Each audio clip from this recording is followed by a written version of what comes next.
Muitos alunos perdem o sono de nervosismo pensando no momento da apresentação do TCC, da dissertação, da tese e principalmente pensando na banca, o que os professores vão perguntar, quais são os comentários que eles vão fazer depois da apresentação. E esse nervosismo se deve em parte pelo medo do desconhecido. A gente realmente não tem controle nenhum sobre a banca, sobre quais comentários eles vão fazer. Mas nesse vídeo eu quero te ajudar a se preparar para esse momento de conversa com os professores avaliadores, como responder às perguntas, como responder a críticas, como se portar frente a perguntas que você não sabe a resposta. Fica até o final desse vídeo que eu tenho certeza que depois de ouvir o que eu tenho para te falar, você vai considerar esse momento com muito mais leveza e tranquilidade. Meu nome é Tanara Vogel Pinheiro, eu sou professora, doutora, orientadora, já participei de diversas bancas de avaliação de trabalho e a primeira coisa que eu tenho para te dizer é que o professor da banca não tem o desejo de te reprovar e muito menos de fazer você passar vergonha, de humilhar você. A banca vai ter duas funções principais. A primeira é de te dar uma nota. É isso que a faculdade espera do professor, que depois da banca ele dê uma nota para o seu trabalho, faça uma avaliação e esse professor vai tentar ser o mais justo possível com o seu trabalho. Então, qualquer dúvida que ele ficou durante a leitura, esse é o momento que ele tem para esclarecer essas dúvidas, para preencher essas lacunas de conhecimento que ficaram faltando. Ele também pode fazer perguntas tentando investigar qual foi a sua contribuição real na realização desse trabalho, principalmente quando é um trabalho que envolve um grupo de pesquisa. Então, se você participou da elaboração da ideia, da análise dos dados, da coleta dos dados, e ainda dentro desse item de dar uma nota para o seu trabalho, de avaliar ele, o professor pode fazer algumas perguntas tentando verificar se você realmente tem conhecimento sobre o seu trabalho, se não foi plágio. Bom, a gente falou sobre o primeiro item, que é a obrigação que o professor tem de te dar uma nota, de fazer uma avaliação do seu trabalho, é isso que a faculdade espera dele, mas essa segunda função do professor que eu quero falar para vocês, para mim é ainda mais importante e eu vejo poucas pessoas falando, mas o professor ele vai estar ali também para te ajudar. Então, 99% dos professores, eles escolhem essa profissão porque eles têm dentro deles esse desejo de compartilhar conhecimento, de fazer os alunos melhores. Então, ele está ali para qualificar o seu trabalho, para ajudar você a melhorar o nível, a qualidade do trabalho que você fez. E eu quero me aprofundar um pouquinho nesse tópico, porque se você conseguir considerar cada crítica, cada sugestão, cada pergunta como uma ajuda para você, como algo que te eleva, ao invés de algo que te rebaixa, vai fazer toda a diferença para o seu trabalho. E eu vou dar um exemplo para vocês para deixar isso bem cristalino, para ajudar vocês a entender a mensagem do que eu estou tentando passar. Digamos que vocês estão em casa, vocês acabaram de jantar e a mãe de vocês, ou o pai, a avó, o cônjuge, alguém pediu para vocês para lavarem a louça. E prontamente, no mesmo instante, você levanta da cadeira e vai até a pia. O que você espera com essa prontidão? Qual é a expectativa que você tem quando você prontamente levanta da cadeira e vai até a pia? Que a pessoa que pediu isso para você se sinta grata, que ela valorize o seu esforço. Mas digamos que você vai lá, levanta da cadeira, chega na pia, abre a torneira e a pessoa que lhe pediu diz: "Não, fecha a torneira, não deixa a torneira aberta, senão você vai gastar água". Aí tudo bem, você fecha a torneira, começa a ensaboar algumas coisas, aí foi lá, ensaboa 3, 4 pratos, liga a torneira para tirar o sabão, e aí a pessoa diz: "Não, fecha a torneira, você só pode ligar a torneira depois que você tiver ensaboado toda a louça". Aí você já revira os olhos, vai lá, fecha a torneira e pega uma panela para lavar. Aí a pessoa pega e diz: "Não, você não pode lavar a panela primeiro, você tem que primeiro lavar os copos, depois os talheres e depois as panelas". Aí você dá um suspiro, a irritação já vai crescendo dentro de você, e aí você vai lá, lava tudo na ordem que a pessoa pediu, lava os copos, depois lava os talheres, lava os pratos, aí liga a água para ensaboar, tira o sabão, começa a colocar no escorredor e a pessoa começa a dizer: "Não, mas você não pode colocar os copos por baixo, os copos têm que ficar na lateral". Então, o tempo inteiro recebendo críticas, um embate num momento em que você estava ali pronto para ajudar. A expectativa que você tinha da resposta daquela pessoa era outra. Então, vamos transferir essa situação do lava-louça, dessa pessoa que tentou ajudar e recebeu um monte de embates e foi ficando cada vez mais irritada. Vamos transferir ela para a sala de aula de volta, para esse momento entre o aluno e o avaliador. esse avaliador muito provavelmente levou o seu trabalho para casa. Final de semestre para o professor é um momento cheio de trabalho.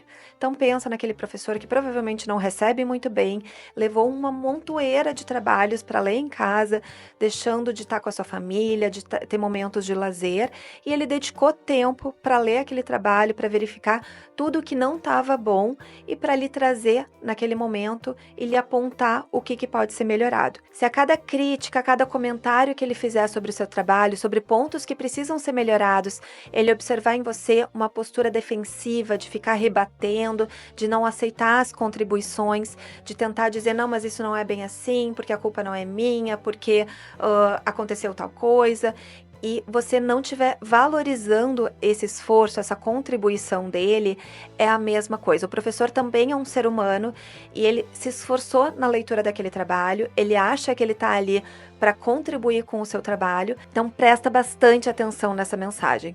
Quando o professor sente que você está tentando enrolar ele, e o professor sempre sabe que você está tentando enrolar, ele fez uma pergunta e você vai lá e faz toda uma volta explicando várias outras coisas, tentando fazer o tempo passar para não admitir que você não sabe a resposta. Ou ele faz uma crítica e você fica tentando dizer, não, mas a culpa não foi minha, aconteceu tal coisa, e você fica fugindo da responsabilidade de ter cometido um erro no seu trabalho. O professor ele vai ser cada vez mais duro com você. Não é intencional, mas quando o professor está tentando lhe dizer o seu trabalho não está 100%, o seu trabalho tem algum problema, algo que precisa ser melhorado, e ele vê que essa mensagem não está ressoando, que você está rebatendo as críticas, que você não está admitindo, não está entendendo, ele vai tentar fazer você entender, e ele vai começar a fazer críticas cada vez mais duras. E a gente vê isso com frequência, o professor e o aluno batendo boca, e isso é muito feio, é muito desconfortável para toda a plateia. Todo mundo começa a se mexer na cadeira, se entreolhar, porque o clima da banca vai ficando cada vez mais tenso. E agora vamos pensar na situação oposta. O professor ele chega e já abre a banca lhe fazendo uma crítica. E aí você diz, nossa, eu não tinha pensado por esse lado, muito obrigada por essa sugestão. Eu vou conversar com o meu orientador para a gente rever essa parte do trabalho. Isso já desarma completamente qualquer professor. Mesmo aquele professor mais chato, que dormiu mal, que chegou naquele dia mal-humorado, pegou trânsito, e ele chega já com aquela tensão, com aquela carga, dando aquela crítica de uma forma muito ríspida, muito dura. Se você mostra genuinamente interesse, então levem para a banca um bloquinho de notas com um caderno, ou até o próprio trabalho de vocês impresso mesmo, olhem nos olhos do professor enquanto ele está fazendo aquela crítica e anotem, demonstrem interesse genuíno em melhorar o trabalho de vocês. Cheguem na banca com a postura de que vocês sabem que o trabalho não está perfeito, não existe trabalho perfeito, e que qualquer contribuição que o professor lhe der naquele momento é um benefício para você. Mesmo que você não queira publicar aquele trabalho, que legal que alguém dedicou o seu tempo para avaliar aquele trabalho e lhe apontar questões que podem ser melhoradas. Se não for para esse trabalho, vai ser para um próximo, para você aprender. Então, essa postura de um aluno que vem para a banca com humildade, grato pelas contribuições, desarma qualquer professor. A próxima crítica que ele tiver que lhe fazer, ele já vai trazer com muito mais leveza, porque o professor não tem o desejo de pisar em cima de um aluno que está genuinamente interessado, aberto, com humildade para aprender com ele. Então, muito mais importante do que vocês pensarem na postura física de vocês, na roupa, nos gestos de mão, no jeito que vocês vão se colocar no palco, essa postura mental, ela é fundamental. Pensem com vocês várias vezes antes de entrar na apresentação, o professor da banca está aqui para me ajudar, o professor da banca está aqui para me ajudar. Isso vai mudar completamente o rumo da conversa de vocês com os avaliadores. E pensando um pouquinho mais específico em algumas questões que a banca pode fazer para você, que você não sabe muito bem como responder, uma questão muito comum é a banca falar sobre algum autor ou sobre algum estudo que você não colocou no seu referencial teórico ou na sua discussão e que é um autor ou que é um estudo muito importante, muito relevante no seu trabalho. Nesse caso, se você conhece o estudo, você conhece o autor e você tomou uma decisão consciente de não colocar, Explique a justificativa do porquê você escolheu não colocar aquele autor no seu estudo, mas na grande maioria dos casos o aluno não conhece aquele estudo. E nesse caso, a minha recomendação para você é seja sincero. Explique como que foi a sua busca por artigos, a busca por referências e que você não encontrou aquele estudo, mas demonstre o interesse. Anote o nome do estudo ou o nome do autor, peça, pergunte, como que é o nome mesmo? Anote e diga, eu vou conversar com o meu orientador, a gente vai atrás desse estudo para incluir no nosso trabalho. Já aconteceu comigo, inclusive, eu defendi um trabalho com nota máxima na banca, fui submeter a uma revista para publicação e o avaliador da revista me sugeriu um artigo que fazia muito sentido naquele trabalho e que não estava incluso, que eu não conhecia.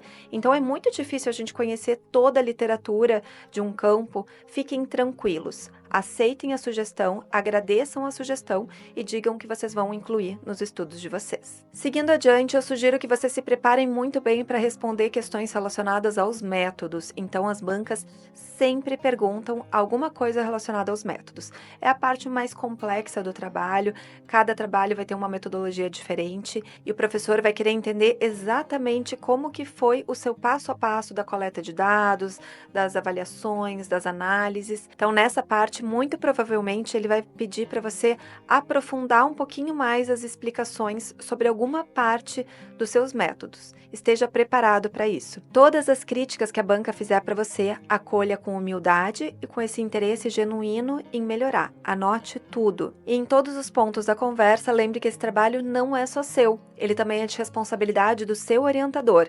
Então, nas respostas, tente incluir o seu orientador junto. Diga que você vai levar o seu orientador, vocês vão revisar juntos, vocês vão buscar pelas respostas, vocês vão fazer as correções necessárias. Isso também passa uma mensagem de respeito e de humildade.